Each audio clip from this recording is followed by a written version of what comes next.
Hola, buenas tardes a todos. ¿Cómo están? Es un gusto para mí estar hoy compartiendo con ustedes, con personas que estamos en el mismo camino y en el mismo momento. Y lo que yo quiero compartirles hoy se llama jubilarse del trabajo, no es jubilarse de la vida. O sea, que las recordaran, que las masticaran y especialmente que miraran de qué manera las van a aplicar. Porque esta es una charla donde lo que yo espero es que lo que podamos conversar acá no se quede aquí, sino que se lo lleven para su casa, ¿ok? Y como tú dices, se quede también en el corazón. Muchas gracias. Y esas 5 reglas para vivir en modo, oye, me jubilé del trabajo, no me jubilé de la vida, ese es el modo, nacen de alguna manera de lo que ha sido mi historia de jubilación. Yo les quiero contar un poco, antes de contarles mi historia, quiero preguntarles, porque todo comienza en este proceso de jubilación con algo y es lo que a nosotros nos enseñaron y viste de lo que era jubilarse. Y desde esa perspectiva, cuando yo empiezo a ver de qué forma es eso de la jubilación y cómo es eso de jubilarse, pasan 2 cosas. Y yo quiero que alguno de ustedes me diga cuáles son esas emociones positivas que ustedes tienen cuando les hablan de la jubilación. ¿Quién quiere compartir alguna de las emociones? Tú. Ok, aquí dicen poder disfrutar y utilizar el tiempo a nuestra manera. ¿Alguien más quiere compartir alguna otra emoción? Tú. Disfrutar. Disfrutar de la familia, muy bien. Y aquí habían alzado la mano. Volver a empezar. Eso me gusta muchísimo y vas a ver cómo vamos a hablar de eso. ¿Y tú? Mirarse y bucearse en su interior. Pero también, mis queridos amigos, la jubilación tiene a su alrededor una serie de emociones negativas. ¿Quién quisiera comentarme alguna de esas emociones negativas? El reloj biológico, la depresión de dejar el trabajo. ¿Qué más? ¿Qué otras? Lo empiezan a uno a aislar como si fuera un mueble viejo, ¿cierto? ¿Qué más? Fíjense que todo esto de la jubilación comienza con lo que cada uno de nosotros piensa de lo que es jubilarse. Y por eso yo quiero y voy a insistir en esta charla todo el tiempo y es, oye, jubilarse del trabajo no es jubilarse de la vida, ¿vale? Y les voy a contar un poco por qué llegué yo a esta conclusión. Esta era yo antes. Yo era una mujer que viví toda la vida en una empresa además de eso que adoro, que se llama El Tiempo, casa editorial. ¿Y qué pasaba con el momento en que yo me iba a pensionar en El Tiempo, casa editorial? Les voy a contar una cosa. Las personas que trabajamos en El Tiempo tenemos 2 características. La primera, llevamos el tiempo tatuado en el corazón. La segunda, la gente no se quiere jubilar. Imagínense que a mí me habían enseñado que uno tenía que trabajar siempre para una empresa, que era mejor uno ser empleado, que era la seguridad, que estaba muy bien eso del chequecito todos los meses y ese tipo de cosas. Imagínense que yo venía de esa educación, pero además de eso, imagínense 12 años en una empresa donde uno tiene tatuada la empresa en su corazón y donde la práctica es que nadie se jubile. Escena 1, escena 2. Vi a mi papá jubilarse. Mi papá era un hombre extraordinario y de un humor maravilloso. Un día se jubiló, pero él decidió, no supo cómo poder abordar eso que ustedes están diciendo que es el tiempo libre. Yo lo llamo ser gerente del ocio. Uno es gerente del ocio. Ahora mi trabajo es, no sé si la palabra ociar exista, pero es gerenciar mi ocio. Y mi papá, yo no lo vi mucho disfrutar gerenciar ese ocio y adicionalmente le tocó acompañar a mi mamá que se enfermó de Alzheimer. O sea que yo tenía, punto número 1, una empresa donde uno no se pensionaba. Punto número 2, un reflejo de alguien que decía, esto de pensionarse es como un poco quedarme guardado en la casa. Y punto número 3, dejo de tener una actividad. Y un día decidí que no quería seguir esa historia. Y dije, esto de jubilarse debe ser diferente y yo no sé cómo será, pero voy a aprender a que jubilarme del trabajo no es jubilarme de la vida. Y les voy a contar qué aprendí. Esta soy yo ahora. Entonces resulta que me volví emprendedora, me volví familia, me volví coach, me volví acompañante, me volví amiga, me volví adicionalmente a eso caminante, me volví mentora de jóvenes, me volví presentadora porque tengo un programa en una red social, me volví relacionista pública, me volví adicionalmente promotora de eventos espirituales. Y les quiero decir 3 cosas. Para hacer esto no invertí nada de plata, porque uno piensa que es que necesita plata para eso. No invertí nada de plata. Tampoco sabía de hacer nada de esto. ¿Saben qué me llevó a eso? Algo que María Cecilia dijo hace un rato. Las ganas. Las ganas de querer que mi historia no fuera lo que yo creía que iba a ser si me jubilaba. Y ahí empecé a entender que jubilarse del trabajo no es jubilarse de la vida, y les voy a compartir la primera regla de oro en este proceso de jubilación.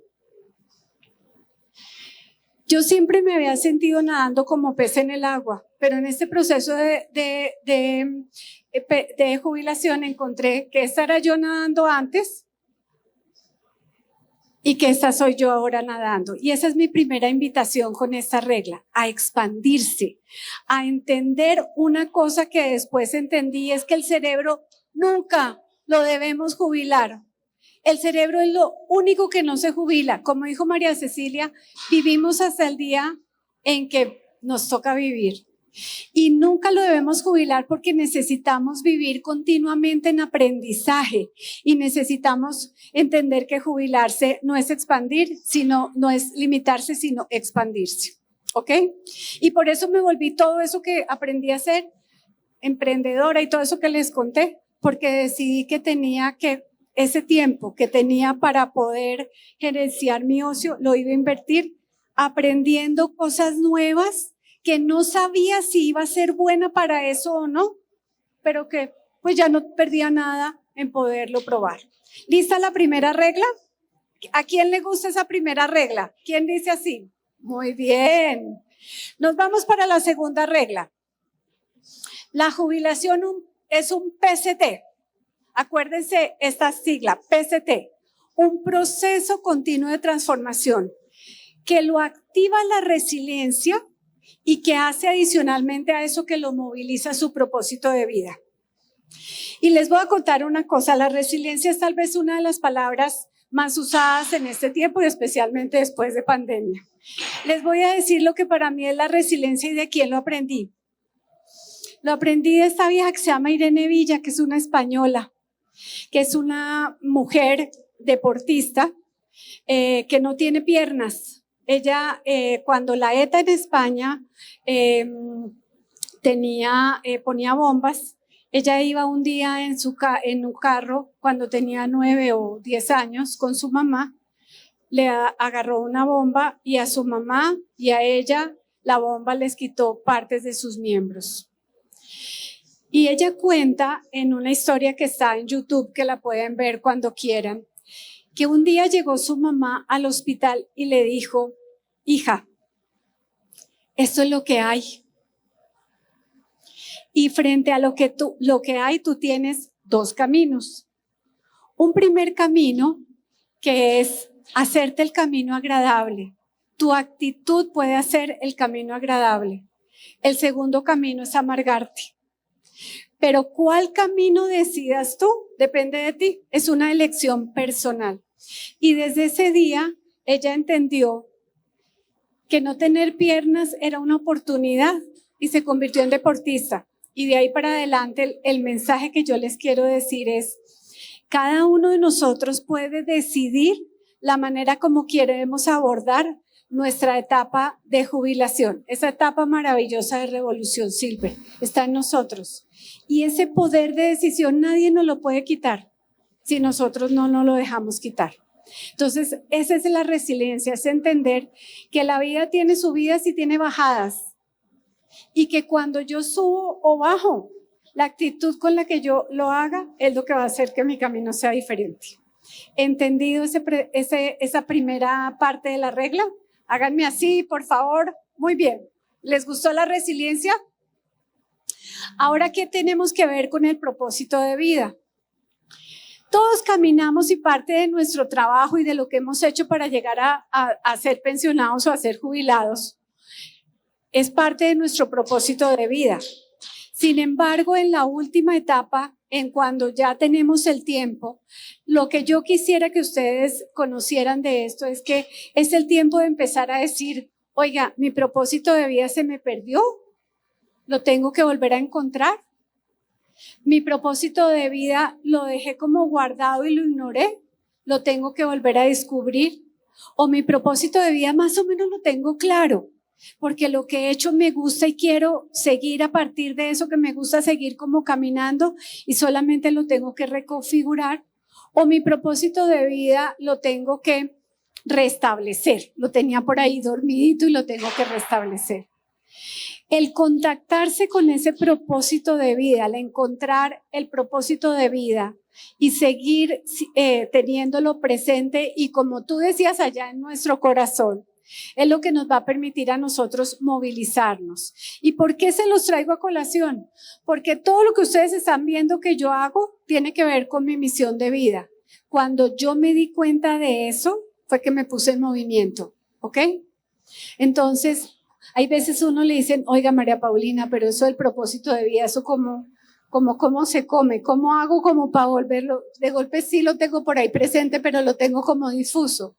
Hay un personaje que a mí me encanta, que se llama Adam Leipzig. Y Adam Leipzig lo encuentran también en YouTube. Ustedes colocan propósito de vida en 5 minutos y les sale. Y el tipo dice 5 cosas. Mire, respóndase 5 preguntas. Si usted está perdido, no lo tiene claro, lo tiene desenfocado, lo quiere volver a encontrar, respóndase 5 preguntas. ¿Quién soy? ¿Qué es lo que hago? ¿A quién va dirigido eso que hago? ¿Qué es lo que esas personas necesitan para que yo lo haga? Y cómo ellos cambian con lo que yo hago. Y con eso pueden por ahí empezar a jalar el hilo y volver a encontrar su propósito de vida y recuperarlo para que jubilarse del trabajo no sea jubilarse de la vida. Y esa es la segunda regla.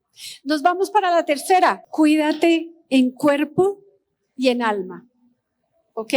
Y cuidarse en cuerpo y alma es cuidarse tanto en la parte física como en la parte emocional. María Cecilia decía, hay veces llegamos a la jubilación deprimidos. Tenemos que ser conscientes que si no nos cuidamos nosotros, nadie nos va a cuidar. Entonces, el más interesado en cuidarse uno es uno mismo.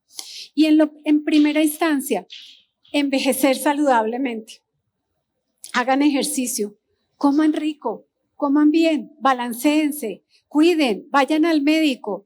Cuando yo voy al médico le digo, doctor, es que no me merezco estar con achaques. O sea, ¿quién dijo que uno tiene que? Porque el doctor me dice, María Paulina, pero es que ya no tiene 60 años, ya no tiene 20 años. Le digo, pero ¿y por no tenerlos tengo que vivir con achaques? ¿Quién dijo eso? Entonces, hay que envejecer saludablemente. Hay que envejecer cuidando nuestra apariencia y cuidando nuestra imagen. ¿Quién dijo que porque uno va ganando en años se tiene que descuidar, volverse feo? No, tenemos que querernos a nosotros mismos y necesitamos entender que tenemos que cuidarnos, que tenemos que seguir manteniendo esa coquetería femenina, masculina, pero esa coquetería hacia nosotros mismos. Un punto muy importante, desatar nudos. Y miren, en la vida hay nudos que se pueden desatar muy fácilmente y hay otros que de golpe no se van a desatar nunca. Córtenlos. Pero no es época de vivir con el corazón lleno de nudos. Y depende ya de la decisión que uno quiera tomar. Uno puede decir, no, este nudo no lo va a resolver, lo corto. Este nudo lo voy ¿cómo se dice eso? A zafar, lo zafo. Pero hagan algo con esos nudos emocionales que cargan en la vida y que de golpe no se merecen en esta etapa. Y envejecer enriqueciendo su dimensión espiritual, sea la que sea. su religión, su práctica, su meditación, su budismo, su respiración, la que ustedes tengan, que les ayude, como alguien decía acá, a mirarse interiormente y a cada vez más estar más limpios en su corazón. Esa es nuestra tercera regla. Ahora nos vamos a la cuarta. Y la cuarta regla es: fomentemos esa red de apoyo que nos va a permitir avanzar en el propósito. Y acá va mi mensaje muy claro. Usualmente creemos que la red de apoyo es la familia. Y en realidad sí lo es, pero no es la única. Y hay una red de apoyo que, ¿qué pasa con la familia? Yo no tengo hijos, pero me imagino que muchos de ustedes lo tienen. Y lo que quiero es llevarlos a cuando ustedes fueron hijos y sus papás eran los jubilados. Pues son los papás, uno quiere estar con la gente de la edad de uno, hacer los planes de la gente de la edad de uno. Eso mismo le pasa a los hijos de ustedes. Entonces búsquense gente como ustedes, que se diviertan de lo mismo, que bailen de lo mismo, que tengan la misma música, que canten la misma música, que tengan los mismos planes. Por eso la red de amigos está claramente y científicamente comprobado que uno de los factores que ayuda a envejecer feliz es tener amigos, ¿ok? Pero no se limiten a la familia y a los amigos. Cuando yo empecé a ver que quería hacer más cosas o cosas nuevas, empecé también a entender que tenía que hacer una red que me ayudara a esas nuevas comunidades que estaba formando. Entonces piensen como si estuvieran volviendo otra vez a trabajar y decir: ahora yo trabajo en ser emprendedor. Entonces, si trabajo en ser emprendedor, tengo que hacer una red de emprendedores y empiecen a crear nuevas redes. Y aquí mi cuestionamiento o pregunta que les quiero dejar es: ¿cómo crece y cómo cultivan ustedes esa red? Porque, mis queridos, en la casa no se cultiva sino la red de la familia y eso. Pero uno tiene que cultivar su red de amigos, su red de comunidad, su red de esas personas que le están ayudando a llevar el propósito de vida. ¿Cómo vamos con esta cuarta regla? ¿Bien? ¿Les gusta? ¿Sí?